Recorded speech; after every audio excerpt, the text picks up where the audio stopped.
아침에 미국 증시 마감 보고 패닉 왔다는 분들이 너무 많아가지고요. 또 쉬는 날임에도 불구하고 이메일, 텔레그램, 그리고 단톡방에서 진짜 저를 많이 찾으시더라고요. 그래서 주린이 분들의 분리불안증을 해소시켜드리고자 이렇게 또 주말 저녁에 영상을 준비하게 됐습니다. 이번 주 마지막 뉴욕 증시는 사실 옵션 만기를 맞이해가지고 장 초반부터 어느 정도 변동성이 예고되긴 했는데 진짜 완전히 위험자산 회피 쪽으로 쏠림 현상이 너무나 강했다. 그래서 그동안 많이 올랐던 나스닥 빅테크 그리고 반도체 관련주들이 급락을 주도했습니다. 여기에 도화선 역할을 한 게 하나 있었는데 바로 전날 마감 후에 실적 발표했던 넷플릭스. 여기가 특별히 실적이 부진하지도 않았는데 투매가 쏟아졌습니다. 그 이유가 이제 이런 어떤 의식의 흐름 때문이었는데 어떤 의식의 흐름이냐면 그래 코로나 기간 동안 넷플릭스 확실한 수혜주였다. 그래서 한때 부진에도 불구하고 실적도 다시 강하게 모멘텀을 되찾았고 역시 이번 실적도 나쁘지 않게 이어졌다. 그런데 문제는 이제 봄도 다가오고 치료제도 시중에 풀리기 시작하면은 코로나도 이제 지난 신종플루처럼 독감 정도로 위세가 이제 꺾이면서 과연 그래도 사람들이 집에서 TV만 보고 있을까? 날씨도 좋아지고 분명히 밖으로 나갈 것이다. 그럼 지금이 바로 피크 아웃이다. 라고 하면서 넷플릭스에 투매가 집중돼가지고 진짜 그 시총 대형주가 주요 지지선 다 깨고 완전 개폭락을 했습니다.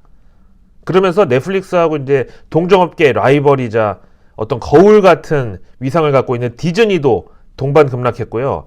그리고 또 코로나 기간 동안 이것도 역시 수혜주였는데 왜 홈트, 홈짐 이런 집에서 혼자 하는 운동 붐이 일어나가지고 잘 나갔던 펠로톤이 홈트레이닝 기구 생산을 중단한다고 발표하면서 월가에서 이제 코로나 수혜주는 완전 끝물이다. 이런 집단 지성을 형성한 거죠. 그래서 그동안 사실 고밸류, 고베타 부담이 컸던 이것도 역시 코로나 수혜주 중에 하나인데 테슬라, 아마존, 페이팔 여기도 이제 투매가 쏟아지면서 다 이 미국을 대표하는 기술주 대형주들이 하나같이 다 5% 넘게 급락을 했습니다. 여기다가 그동안 이제 원격 진료 어떤 대장주로 활약했던 수술용 로봇 제조사 인투이티브 서지컬 이것도 판매 둔화 소식에 따라서 7%대 폭락을 했습니다. 그럼 이제 당연히 이렇게 코로나 수혜주에서 물이 빠지면 이 세상은 이제 코로나 이전으로 원위치하기 시작한다는 거고 그럼 또 너무나 당연한 게 당연히 그럼 코로나가 없는데 코로나 때문에 풀린 연준발 유동성도 이제 코로나 이전 세상으로 다시 돌아가야지. 코로나가 없는데 코로나발 유동성이 시장에 돌아다닐 이유가 없지 않냐. 그래서 이런 유동성도 생각보다 빨리 원위치로 빨려 들어가야 맞는 거다. 이런 식의 어떤 체인 리액션이 월가에서 촉발된 것이죠. 여기에 대해서 월가 이제 금융사들은 지금 FOMC 4박 5일 앞둔 시점에서 연준 금리 인상을 어떻게든지 저지하기 위해서 좀 표정 관리를 하면서도 연준을 좀 부담을 갖게 할 만한 그런 워딩을 짜내가지고 이번 폭락장에 대해서 좀 언급을 막 하기 시작했는데 대표적으로 JP모간 체이스가 오미크론 변이는 팬데믹의 마지막 파동이고 3월까지 우리의 삶이 정상적으로 돌아간다면 2분기부터는 경제활동이 반등을 할 것이다. 그러나 이런 식의 어떤 감염이 지속될 경우에는 지금 같은 코로나발 경기 둔화 내지는 노동 공급 억제 국면이 연말까지도 이어질 수도 있다. 이렇게 약간 반협박식으로 코멘트를 했는데 진짜 헤겔의 변증법 그 정반합에 너무도 충실한 논법이랄까? 하여튼 오묘한 표현이었습니다. 런하 반갑습니다. 어제에 이어서 2008년 서브프라임 사태를 정확하게 예언했던 그러니까 왜 사람도 그런 캐릭터가 있잖아요. 뭔가 악재에 더 촉이 발달한 사람. 그러니까 동물도 뭔가 자연재해가 올 때 그 존재감이 더 커지는 그런 까마귀 같은 그런 본능이 발달한 이런 전문가들의 의견을 한번 또 들어보고자 하는데 어제 이제 골드만삭스의 짐 오닐이었고 오늘은 제레미 그랜썸. 이 사람이 최근에 말하기를 만약에 이번에 조정 시작되면은 미국의 코스피라고 할 수 있는 S&P 500 지수가 45% 하락할 수 있다 라고 경고했습니다. 45%면 사실상 반토막인데 이것도 우량주의 경우나 그렇지 중소형주는 그냥 아예 떡실신 수준으로 주가가 그냥 누워버린다는 소리죠. 미국은 앞으로 이제 계속 금리를 올리고 시중에 달러는 안 풀리는데 코로나 이후 2년 동안 사실 그 불로소득에 의존해 왔던 서민들의 지갑이 닫히게 될 게 뻔하고, 그럼 이제 기업 매출 그리고 이익 성장률도 반드시 줄어든다. 사실 아무리 코로나발 긴급 유동성이라고는 하지만 진짜 2년 만에 대표적으로 보면 나스닥 지수 2배 오르고, 그 다음에 우리도 뭐 서울시내 집값 2배 오른 거는 말도 안 되는 거품이라고 보는데, 사실 이거보다 더 말이 안 되는 게 가상화폐하고 NFT 이쪽 버블이죠. 하여튼 하락장은 이제 아직 시작도 안 했다고 보고, 미국이 만약에 한 4월쯤 돼가지고 코로나를 독감으로 치부하면서 코로나 종식 선언하는 기점을 전후로 해서 미니 글로벌 금융위기가 한번 찾아올 수 있다. 바로 이런 시나리오가 이제 제레미 그랜섬의 경고 안에 담겨 있는 숨은 뜻이겠죠. 근데 우리 증시 입장에서는 또 서운한 게, 최근 10년 동안 코스피, 나스닥, 니케이 이 시총 증가율을 보면은 10년 동안 나스닥은 6.3배 증가했고 니케이도 3.3배.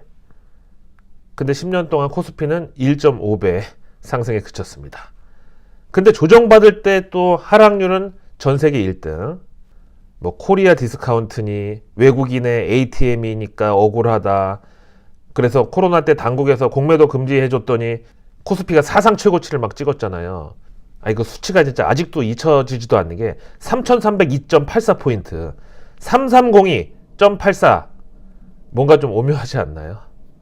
이거 샤머니즘으로 얘기하면 안 되겠고, 하여튼 그러다가 다시 공매도 재개되니까 도로 이제 글로벌 증시 최약체가 돼버렸습니다.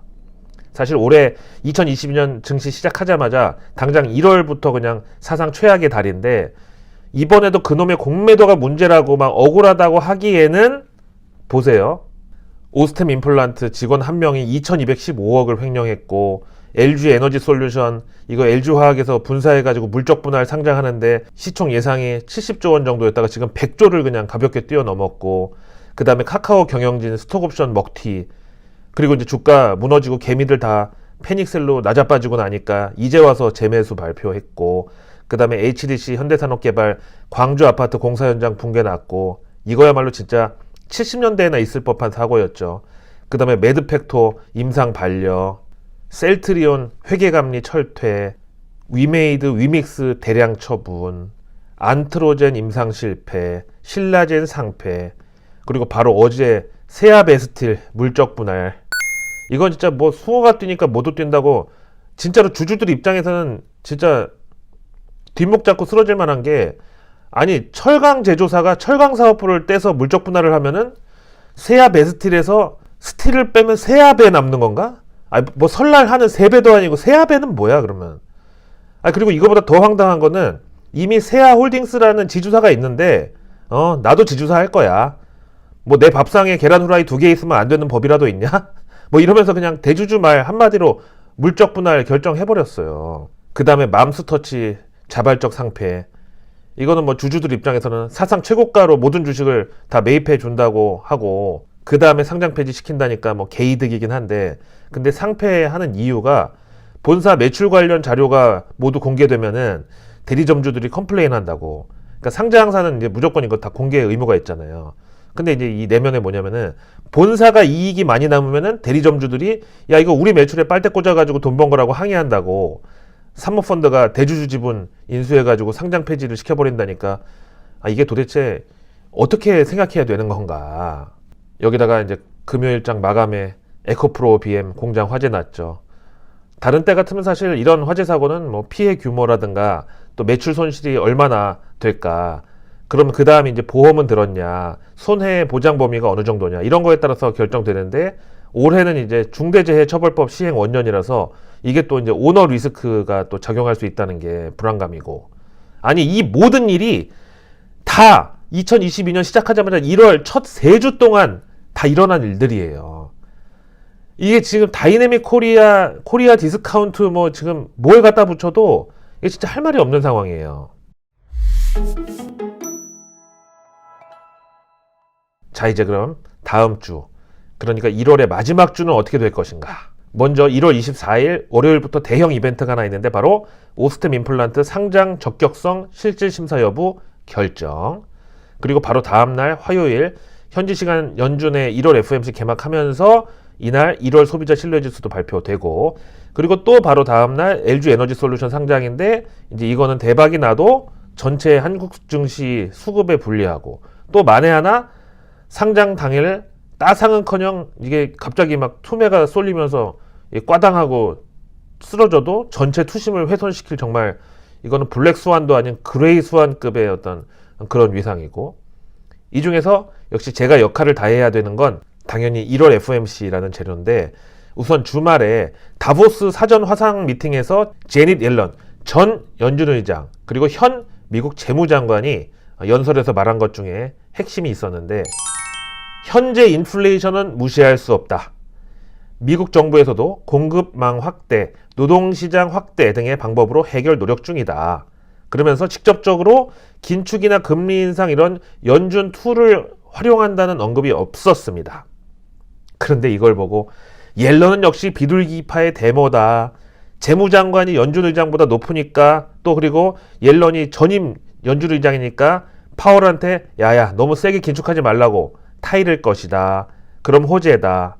이렇게 또 상상 임신을 하는 분들이 있는데 참 어처구니가 없습니다. 아니, 미국 재무부 수장이 재정정책하고 통화정책도 구분을 못한다고 생각하십니까? 아니, 재무부가 맡은 재정정책을 말해야 될 자리에서 연준의 역할인 그 통화정책을 언급한다는 게 얼마나 이게 어불성설이고 논란의 소지가 커질 수 있는 정황인지 이게 파악이 잘 안 되는 건가요? 그럼 제닛 옐런이 말한 행간의 의미는 뭐냐? 인플레이션에 대한 마지막 코멘트에서 자, 지금 누가 봐도 무시할 수 없는 현재 이 인플레이션은 본인 입장에서는 늦어도 내년이면 정상화 되리라고 믿는다. 이게 무슨 소린가? 내년까지 무슨 수를 써서라도 인플레이션 때려잡을 거라고 호언장담한 건데, 아무리 이걸 그냥 차분하게 말했다고 이걸 그냥 친시장적인 낙관론으로 받아들여서 호재라고 하는 그런 마바라들은 진짜 이거 위험한 사람들이에요.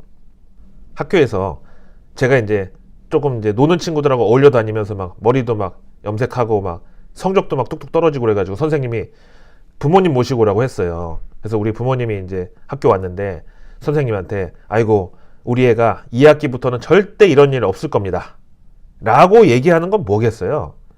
당연히 이제 방학 때 스파르타 기숙사 학원 보내든가 아니면 반쯤 죽여놓겠다, 머리 다 밀어버리겠다. 그러니까 안심하세요 선생님. 아, 이런 소리 아니에요? 이게 지금 우리 부모님이 나를 믿어줬다, 2학기부터는 잘할 거라고 했다 라고 하다가 이제 바로 집에 가서 바리깡이 고속도로 당하고, 그 다음에 보따리 하나 쥐어주면서 뭐냐고 그랬더니 갑자기 엄마 아빠 차 뒤에 타고 가가지고 저 포천에 있는 기숙사 스파르타 학원에 내려주고 2달 뒤에 보자 이러고 핸드폰하고 막 교통카드까지 다 뺐고 막 아무튼 그래서 다시 런스트라다무스로 빙의해가지고 FOMC 관련 시나리오 딱 정리해드리겠습니다. 만약에 금리 인상은 올해 4번, 그리고 3월부터 한 방에 0.25%포인트씩 금리 인상, 여기다가 긴축, 그러니까 연준 자산 매각 개시가 올해 말부터다 라고 하면 이제 시장이 감내할 수 있는 조합입니다. 그럼 이제 국내 증권사들 작은 소망대로 올해 증시 전략 후강 가능할 수도 있습니다. 그런데 만약에 올해 금리 인상 6번, 그리고 당장 3월에 금리 인상 하는데 한 방에 0.5%포인트, 그리고 긴축 스타트를 여름부터 끊는다. 만약에 이 조합이면 진짜 제레미 그랜섬 말대로 올해 증시 그냥 농사 망치는 겁니다. 자, 그럼 이럴 때 과연 경기 방어주는 있을까? 쟤는 맨날 대안 없는 비판만 하고 앉았나? 이러시는 분들을 위해서 저는 이런 유동성 썰물 내지는 베어마켓에서도 보수적 그리고 장기 투자 관점의 그 자금 수혜를 받는 종목이 있을 거라고 생각합니다. 그게 바로 ESG 테마, ESG 평가 등급이 높은 기업들이라고 생각합니다. 이게 바로 경기 방어주 성격으로 수혜를 받는다고요. 그럼 당연히 어떤 자금 플로우를 봐야 되는데, 최근 글로벌 ESG 펀드들이 많이 편입한 종목 순서대로 한번 볼게요. 먼저 미국 1등이 마이크로소프트, 그 다음에 2등이 구글의 운영사 알파벳, 그리고 3위가 애플. 이게 왜 ESG가 평가가 높은지 모르겠는데 하여튼 그리고 4위는 미국의 1위 의료장비 제조사 다나허 이런 순서로 글로벌 ESG 펀드들에 많이 편입됐습니다. 다음 유럽은 ASML, 슈나이더, 아스트라제네카, 로슈 이런 다국적 제약사들이 상위에 랭크됐고요. 마지막으로 이머징에서는 TSMC 대만 반도체가 독보적인 1위였고 그 다음이 바로 우리의 삼성전자 2위, 그 다음 3위가 텐센츠, 4위가 알리바바, 5위가 인포시스 이런 순으로 글로벌 ESG 펀드들의 구성 종목 편입이 컸던 순서였습니다. 자, 이렇게 되면 조금 걱정이 또 외국인들이 우리 삼성전자를 어떤 원화 표시 자산 중에서 대표적인 안전자산으로 보고 관심을 갖기 시작했다는 게 조금 쎄하다. 이 얘기 여러 번 드렸는데 전체 증시 외국인 수급에는 이건 또 불리할 수도 있다. 이런 그 어떤 제 가정이 조금씩 전진을 하고 있는 좀 쎄한 느낌도 드는데 아무튼 삼성전자는 우리나라 전 국민이 영향권이기 때문에 일단은 그래도 안전판은 마련됐다고 볼 수 있겠습니다. 왜 전 국민이 영향권이냐고요?